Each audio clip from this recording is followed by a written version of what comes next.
Hello students. कक्षा 9 गणित की प्रश्नावली 7.4 का तीसरा प्रश्न। देखिए, आकृति हमें दी हुई है और बताया गया है कि कोण बी कोण ए से छोटा है, कोण सी कोण डी से छोटा है और हमें दर्शाना है कि एडी भुजा बीसी भुजा से छोटी होगी।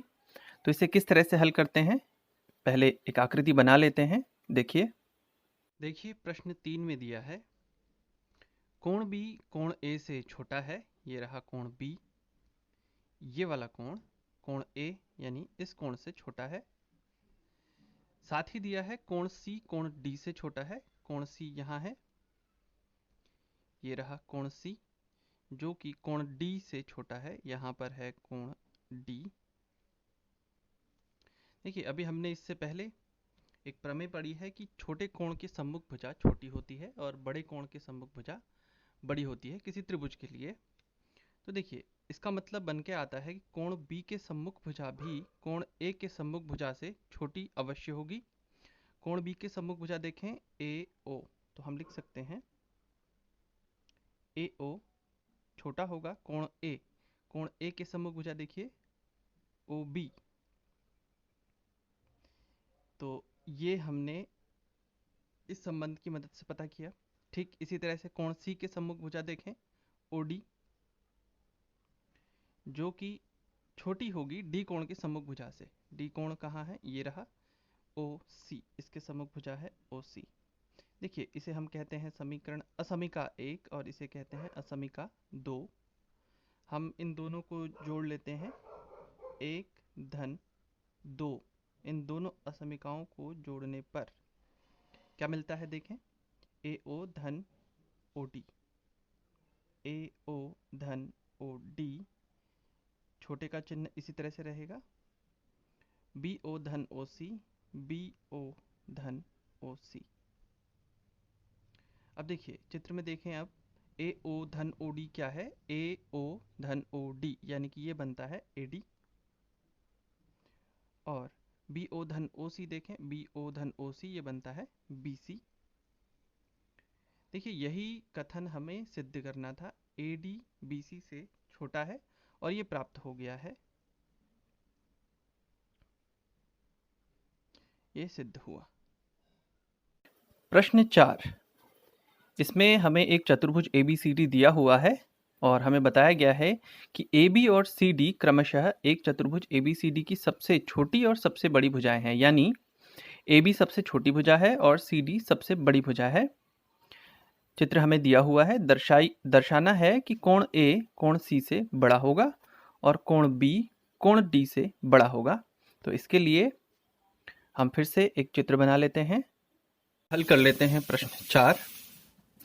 इस प्रश्न में हमें दिया है कि इस चतुर्भुज ABCD में सबसे छोटी भुजा है AB, लिख लेते हैं, और सबसे बड़ी भुजा है CD। और हमें दर्शाना है कि कोण A कोण C से बड़ा होगा। तो कैसे, इसके लिए हम सबसे पहले एक त्रिभुज का निर्माण कर लेते हैं। वो किस तरह से, इस चतुर्भुज में एक विकर्ण खींच लेते हैं, A से C को मिला लेते हैं इस तरह से। अब देखें यहाँ पर कुछ कोण बन रहे हैं, मान लेते हैं इस कोण की माप A है, A मात्रक या A अंश, और इस तरफ जो एक कोण बना हुआ है इसकी मान है B। इस कोण को कुछ नाम दे देते हैं, ये है, मान लेते हैं C। अब देखिए इस कोण को नाम दे देते हैं D, इस तरह से। अब देखिए हमने सबसे पहले लिखा हुआ है, प्रश्न में दिया था कि सबसे छोटी भुजा है AB और सबसे बड़ी भुजा है CD, और हमें मालूम है कि किसी त्रिभुज में सबसे छोटी भुजा के सम्मुख कोण सबसे छोटा होता है और सबसे बड़ी भुजा के सम्मुख कोण सबसे बड़ा होगा।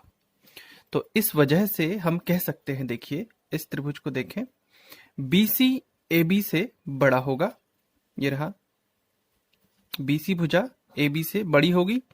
कारण, क्योंकि हमें मालूम है AB सबसे छोटी भुजा है इस चतुर्भुज के लिए। लिख लेंगे BC बड़ा होगा AB से। अब इसी त्रिभुज में देखिए BC के सम्मुख कोण भी AB के सम्मुख कोण से बड़ा होना चाहिए। तो देखें BC के सम्मुख कोण कौन है? A, यानी कोण A AB के सम्मुख कोण देखें, AB के सम्मुख कोण है C, ये C से बड़ा होगा। ये एक संबंध हमें प्राप्त हुआ है। अब ठीक इसी तरह से हम दूसरे संबंध की बात करते हैं। देखिए CD भुजा बड़ी है,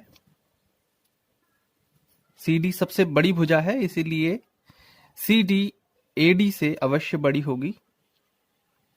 तो CD के सम्मुख कोण देखें, CD के सम्मुख कोण है B और AD के सम्मुख कोण कौन है इस त्रिभुज में? कोण D। ये प्राप्त हुआ संबंध 2। अब इन दोनों संबंधों को जोड़ने पर असमिका 1 और असमिका 2 का जोड़ करते हैं। देखिए क्या मिलता है? कोण A और B का योग बड़ा होना चाहिए C और D के योग से। अब वापस हम इस चित्र में देख लेते हैं।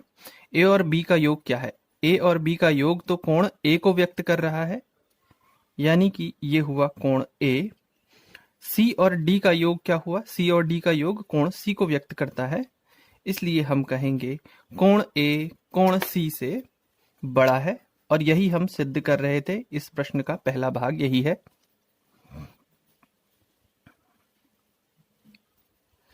ठीक इसी प्रकार यदि हम एक और विकर्ण D से B की ओर खींचें तो इसी प्रश्न के दूसरे भाग को हम इससे सिद्ध कर सकते हैं कि कोण B कोण D से बड़ा होगा। याद रहे हमें एक दोबारा इस चित्र को बनाना पड़ेगा और D से B की ओर एक विकर्ण खींचना पड़ेगा और फिर जाकर हम इसे सिद्ध कर पाएंगे बिल्कुल इसी तरह से।